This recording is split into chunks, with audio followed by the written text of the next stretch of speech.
اسی جوش جذبہ کا اظہار کرتے ہوئے علی سردار جعفری کے اشعار پڑھے: تم آؤ گلشن لاہور سے چمن بردوش، ہم آئیں صبح بنارس کی روشنی لے کر، ہمالیہ کی ہواؤں کی تازگی لے کر، پھر اس کے بعد پوچھیں دشمن کون ہے۔ اگلے روز مینار پاکستان پر حاضری دی اور کہا، کچھ دوستوں کا خیال تھا کہ مجھے مینار پاکستان نہیں جانا چاہیے، کیونکہ اگر میں مینار پاکستان جاؤں گا تو قیام پاکستان پر مہر لگ جائے گی، مگر میرا ذاتی خیال ہے کہ پاکستان ایک حقیقت ہے اور اسے کسی کی مہر درکار نہیں۔ بھارتی وزیر اعظم واجپئی کی اپنے وفد کے ساتھ پاکستان آمد بہت بڑا بریک تھرو تھا اور نئی تاریخ لکھی جا رہی تھی، مگر بعض حلقوں کو پاک بھارت دوستی سے خوف آتا ہے۔ یہی وجہ ہے کہ بھارتی وزیر اعظم واجپئی کی لاہور آمد پر نہ صرف پرتشدد احتجاج ہوا بلکہ جلاؤ گراؤ اور پتھراؤ بھی کیا گیا۔ جماعت اسلامی کے امیر قاضی حسین احمد نے واجپئی کی لاہور آمد پر نہ صرف یوم سیاہ منایا اور شٹر ڈاؤن ہڑتال کا اعلان کر دیا، بلکہ یہ دھمکی بھی دے رکھی تھی کہ اگر آج کسی نے دکان کھولی تو اس کا حشر سب دیکھیں گے۔ لاہور دن بھر میدان جنگ بنا رہا۔ آدھی رات تک پرتشدد مظاہرین کی لاہور پولیس سے جھڑپوں کا گاڑیوں کی بھی نقصان پہنچا۔ نسیم زہرا نے اپنی کتاب فرام کارگل ٹو دا کو میں لکھا ہے، ان پرتشدد اداروں کو خفیہ اداروں کی حمایت حاصل تھی۔ اس وقت کے وزیر خارجہ سرتاج عزیز نے بھی اپنی کتاب بٹوین ڈریمز اینڈ ریالٹیز میں لکھا ہے کہ جماعت اسلامی کے ان مظاہرین کو ان ایجنسیوں کی آشرواد حاصل تھی جو بھارت کے ساتھ امن عمل کی مخالف تھی، یعنی بھارت کے ساتھ امن عمل کی مخالف تھی۔ بہرحال اس پرتشدد احتجاج کے باوجود معاہدہ لاہور پر دستخط ہو گئے، جس میں طے پایا کہ مسئلہ کشمیر کو شملہ معاہدے کے مطابق حل کیا جائے گا۔ یہ بھارتی وزیر اعظم واجپئی کے استقبال کے دوران army chief general Pervez Musharraf دکھائی نہ دیے تو یہ تاثر پیدا ہوا کہ شاید وہ بھی پاک بھارت مذاکراتی عمل کو ناپسندیدگی کی نگاہ سے دیکھ رہے ہیں۔ یہ چہم گوئیاں بھی ہوئیں کہ دراصل وہ بھارتی وزیر اعظم واجپئی کو سلیوٹ نہیں کرنا چاہتے، اس لیے استقبال کرنے نہیں آئے۔ وفاقی وزیر خارجہ سرتاج عزیز کے مطابق یہ چہم گوئیاں بے بنیاد ہیں۔ سرتاج عزیز نے اپنی کتاب بٹوین ڈریمز اینڈ ریالٹیز میں لکھا ہے کہ جب وزیر اعظم واجپئی کا دورہ لاہور کنفرم ہوا تو چینی وزیر دفاع نے بھی پاکستان آنا تھا۔ وزیر اعظم میاں نواز شریف نے خود یہ فیصلہ کیا کہ تینوں سروسز چیف اور وزیر خارجہ چینی وزیر دفاع کا استقبال کریں اور ان سے ملاقات کرنے کے بعد اگلے روز لاہور آ جائیں، مگر یہ بھی حقیقت ہے کہ اگلے روز وزیر خارجہ سرتاج عزیز تو لاہور پہنچے مگر army chief general Pervez Musharraf تشریف نہ لائے۔ جب وزیر اعظم میاں نواز شریف بھارتی ہم منصب وزیر اعظم واجپئی کے ساتھ راہ و رسم بڑھا رہے تھے اور دو طرفہ دوستی کے گیت گا رہے تھے تو جنرل پرویز مشرف امن عمل کو سبوتاژ کرنے کے لیے کارگل میں میدان جنگ سجا رہے تھے اور آپریشن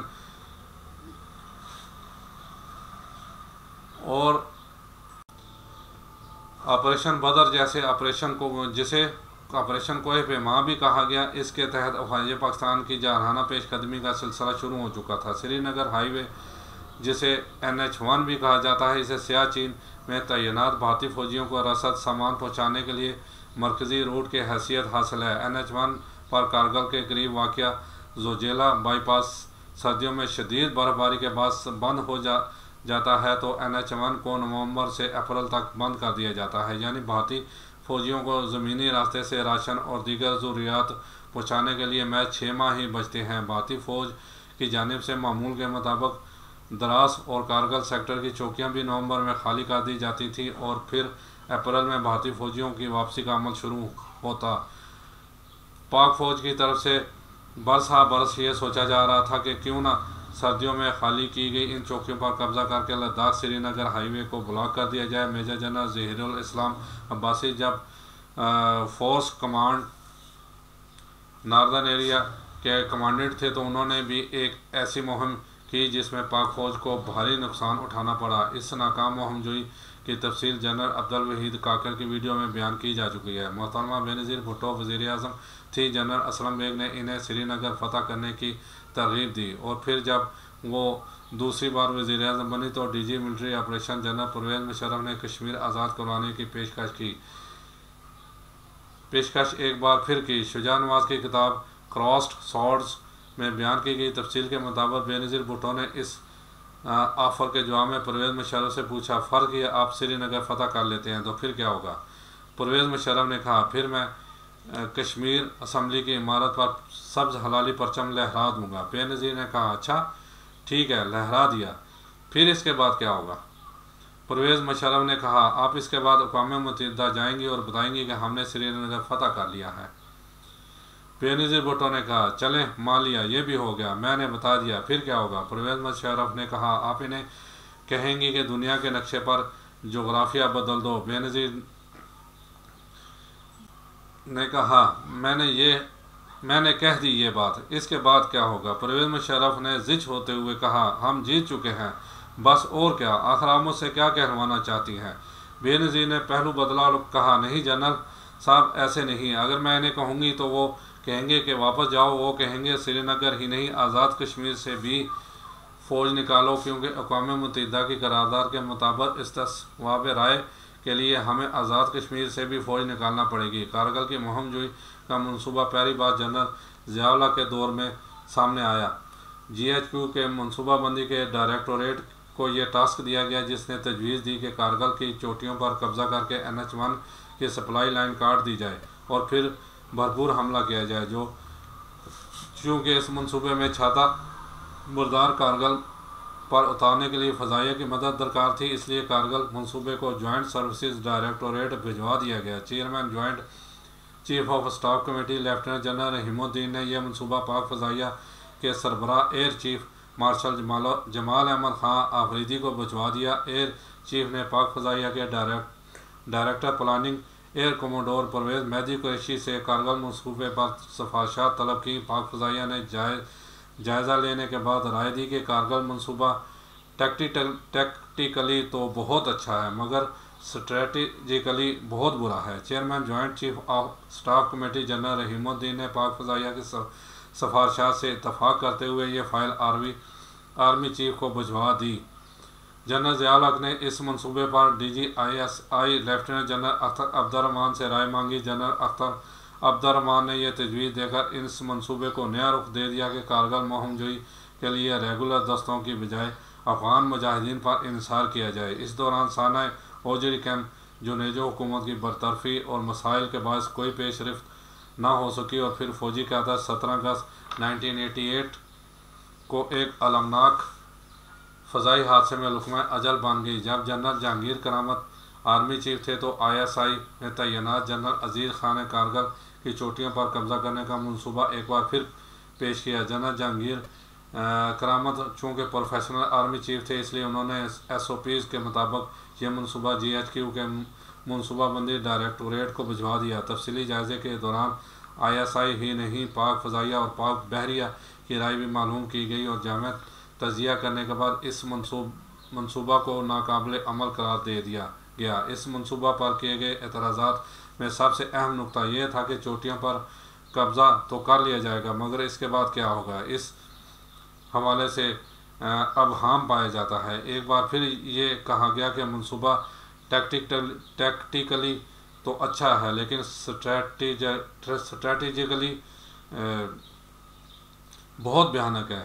پھر یوں ہوا اس منصوبہ کے دو اہم کردار خود فیصلہ کرنے کی پوزیشن میں آ گئے۔ General Pervez Musharraf army chief بن گئے اور انہوں نے لیفٹیننٹ جنرل عزیز خان کو چیف آف جنرل اسٹاف بنا دیا، مگر اب بھی انہیں اس منصوبہ کے لیے دو مزید کردار درکار تھے اور وہ تھے corps commander Rawalpindi lieutenant general Mahmood Ahmed اور commander northern force command major general Javed Hassan. افواج پاکستان کی راولپنڈی کور، جسے 10 کور بھی کہا جاتا ہے، مشہور زمانہ 111 بریگیڈ بھی اسی کور کا حصہ ہے۔ یہ بہت اہم کور ہے جو ایک طرف وفاقی دارالحکومت کی سیکورٹی کی ذمہ دار ہے، دوسری طرف لائن آف کنٹرول اور آزاد کشمیر بھی اس کے زیر انتظام آتے ہیں۔ 10 کور میں 2 ڈویژن شامل ہیں جبکہ 4 کمانڈ ناردرن ایریاز بھی اس کے تحت آتی ہے۔ اس میں مزید 3 بریگیڈ ہیں۔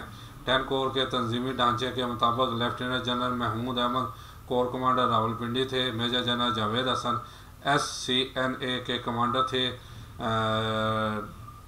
23 ڈویژن جیلم کی command major general Taj Nadeem کے پاس تھی، جو بعد میں DGISI بن گئے، جبکہ 12ویں ڈویژن کی قیادت میجر جنرل اشفاق پرویز کیانی کر رہے تھے، جو بعد میں پاکستان کے آرمی چیف بھی رہے۔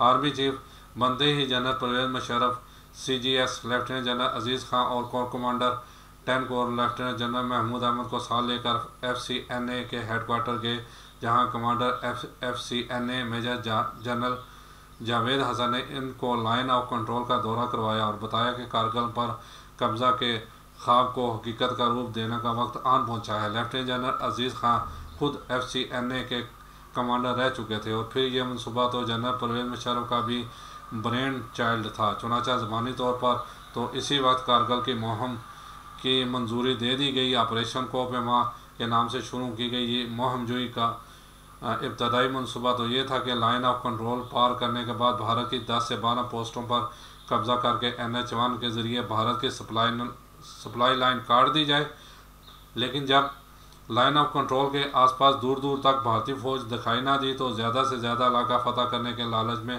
منصوبے کو پھیلا دیا گیا اور بھارت کے زیر قبضہ علاقے میں 196 پوسٹیں قائم کرنے کا فیصلہ کر لیا گیا۔ اس منصوبے کی بنیاد اس مفروضے پر رکھی گئی کہ جب ہم NH-1 کی سپلائی لائن منقطع کر کے بھارت کو گردن سے دبوچ لیں گے تو وہ مزاحمت نہیں کر سکے گا۔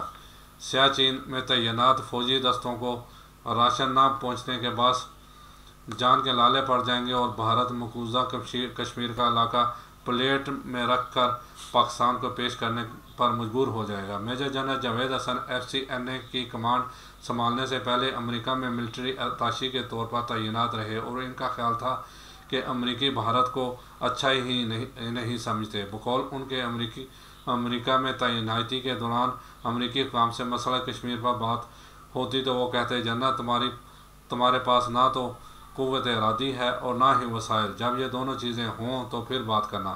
ان کا خیال تھا کارگل مہم جوئی کے دوران امریکہ کا جھکاؤ پاکستان کی طرف ہوگا۔ کارگل پر مہم جوئی کے منصوبے کو اس قدر خفیہ رکھا گیا کہ منتخب جمہوری حکومت تو کیا، فوجی قیادت کو بھی آپریشن کوہ پیما کی بھنک نہ پڑنے دی۔ لیفٹیننٹ جنرل شاہد عزیز جو اس وقت ISI میں DG انالیسز تھے، وہ اپنی کتاب یہ خاموشی کہاں تک میں بتاتے ہیں کہ general Pervez Musharraf, lieutenant general Muhammad Aziz Khan, lieutenant general Mahmood Ahmed اور میجر جنرل جاوید حسن کے علاوہ کسی بھی سینئر فوجی افسروں کو اس کارروائی کا کان علم نہ تھا، یہاں تک کہ 10 کور ہیڈ کوارٹر کے سٹاف کو بھی بے خبر رکھا گیا اور DG military operation lieutenant general Tauqir Zia کو بھی تب بتایا گیا جب پانی ساتھ سے گزر چکا تھا۔ آپریشن کوہ پیما کے مطابق افواج پاکستان نے کسی بھی مزاحمت کا سامنا کیے بغیر دشمن کے خالی کیے ہوئے مورچوں پر بآسانی قبضہ کر لیا تھا، مگر کارگل پر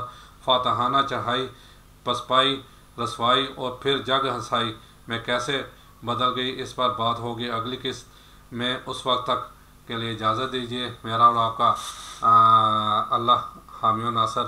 السلام علیکم ورحمۃ اللہ وبرکاتہ۔